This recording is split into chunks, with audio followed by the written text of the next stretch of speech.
WBPSC miscellaneous পরীক্ষার প্রশ্নপত্র বিচার করে দেখা গেছে জেনারেল ক্যাটাগরিতে সেফ স্কোর হতে পারে 140+ এবং কাট অফ হতে পারে 130+।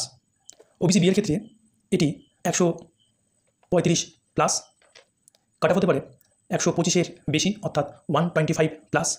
ওবিসি এ এর ক্ষেত্রে কাট অফের পরিমাণ অনেকটাই কম হবে এবং এর পরিমাণ হবে 115+, কাট অফ হবে 110+।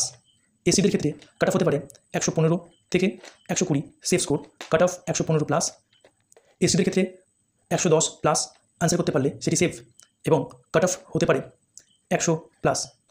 অর্থাৎ জেনারেল ক্যাটাগরি থেকে এসসি এবং এসটিদের কাট অফের অনেকটাই ফারাক থাকবে। এই বছরের মিসলিনিয়াস পরীক্ষার প্রশ্নপত্র আগের বারের তুলনায় অনেকই সোজা, সেই কারণে আগের বারের তুলনায় এবারের কাট অফ অনেক বেশি হয়ে থাকবে। কারো এই নাম্বারের থেকে বেশি হয়ে থাকলে সে মেন্সের প্রিপারেশন নিন।